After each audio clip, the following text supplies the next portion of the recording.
Go ahead and follow along with me. Seahorses got their names because of their profiles.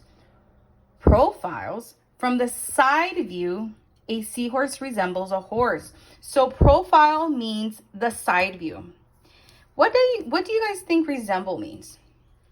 A seahorse resembles a seahorse. Does this seahorse resemble a seahorse? Yes, so resemble means to look like. Of course, a seahorse really isn't much like a horse at all. Maybe that's because it's a fish. But oddly enough, this type of fish is a poor swimmer. Unlike other fish, seahorses swim vertically or upright.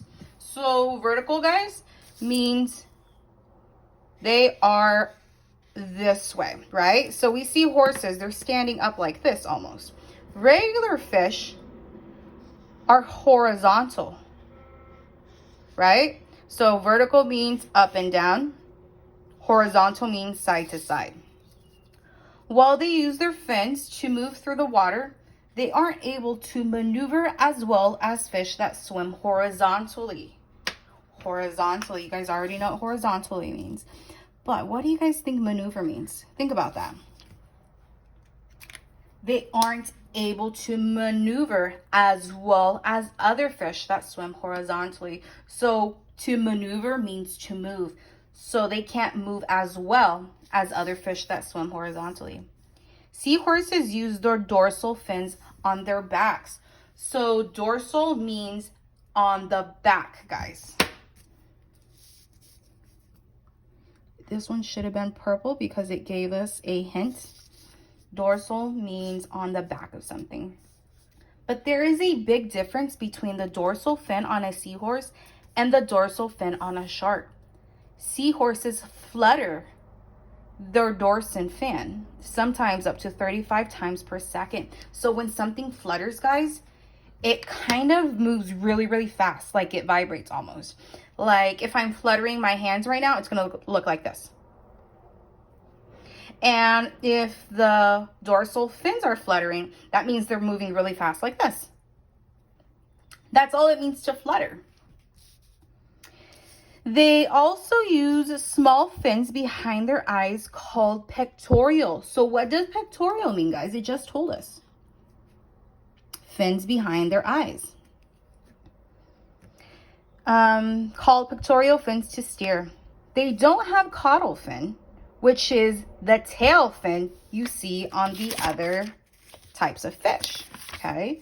So this caudal means the tail. So a caudal fin is this part of the fish. You guys see how I drew my little fish? So it's this part at the end. That's a caudal fish, or caudal fin. And seahorses don't have that, as you can notice.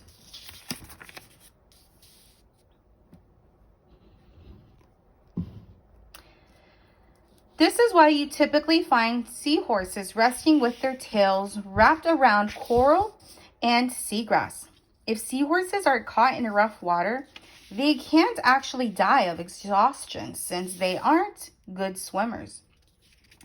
Seahorses, okay, since I can't put this all on camera, guys, I'm just going to read it out loud to you guys, and you guys follow along, okay? Seahorses share many characteristics with other animals. So if they share many characteristics, that means they share a lot of the same things. For example, maybe a seahorse also has a fin just like other animals. Let's read on. Their eyes can move independently of each other, like a chameleon's. So that means, you know how when our eyes, they move together, right? They all move the same direction. But the seahorses and chameleons, they could control one eye and then the other eye. For example, one eye could go this way, the other eye could go that way, and they'll be looking at different directions. We can't do that as humans, but chameleons and seahorses can. Also, like a chameleon, seahorses can change color. They can use the color changing ability.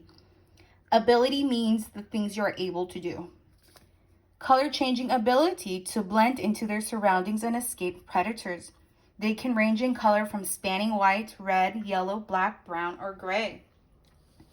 Male seahorses have pouches like kangaroos, where they carry their young. Like aardvark seahorses have long snouts, which suck up food. Snout just means their nose, guys, this part. Right there. That's their snout. Which suck up food. They are big eaters, grazing continuously throughout the day on plankton, crustaceans, and shrimp. Seahorses are even like stegosauruses in the way that they have bone plates covering their bodies.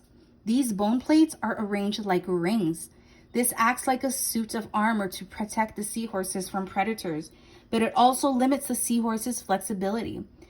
These amazing creatures can be found all around the world, and while they share features with many different animals, the seahorse is definitely a creature of its own. Wow, guys, so that was pretty interesting. I learned a lot of stuff I didn't know. Like, I think the most surprising thing is how much the seahorses struggle to maneuver in the ocean, because you wouldn't think it would be an issue. But there is a difference between swimming vertically and horizontally. So, poor seahorses, but they manage. What happened here? Oh, sorry, guys. Number 1. Where is a seahorse's pectoral fin located? Where is the pectoral fin located? It tells us here. Seahorses also use small fins behind their behind their eyes called pectoral fins to steer. So where? Let's see if our option is here. A, on its back. B, on its tail.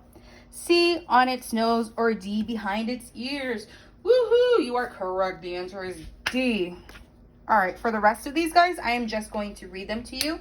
This was a really good read, so I'm super confident you'll be able to answer these correctly. Number 2, how does a seahorse's ability change color help it survive? Complete sentence, guys. Remember, we're going to take half of the question to make it a sentence. How does a seahorse's ability change color help it survive? So you could start it from capital A. A seahorse's ability helps it survive. A seahorse's ability to change color helps, we're going to add an S, helps it survive by, and then answer your question. So you're going to copy this entire portion down at the bottom and then give your answer, okay? 3, name 3 things seahorses eat. Again, take half of the question and we are going to use that to answer. 3 things seahorses eat. So this is what you're going to copy. Capital T. 3 things seahorses eat are blank, blank, and blank. 4, reread the following sentence from the passage and choose the best definition for the undefined word. While they use fins to move through the water, they aren't able to maneuver as well as fish that swim horizontally. The underlined word maneuver means what? Bump into objects. B, fill water currents. C, wiggle its tail. Or D, perform a quick or skillful move. A quick or skillful move. 5, what type of passage is this? Is this science fiction? Definitely not science fiction, because remember, they are giving us information about the seahorse. Realistic fiction, again, we know it's not fiction, so it can't be A or B. C, nonfiction. Or D, fantasy. What does nonfiction mean, guys? It means it's real information based on facts. Fantasy means it is completely made up from an imagination. Choose your answer, and I will see you guys soon. Thanks, guys. Bye.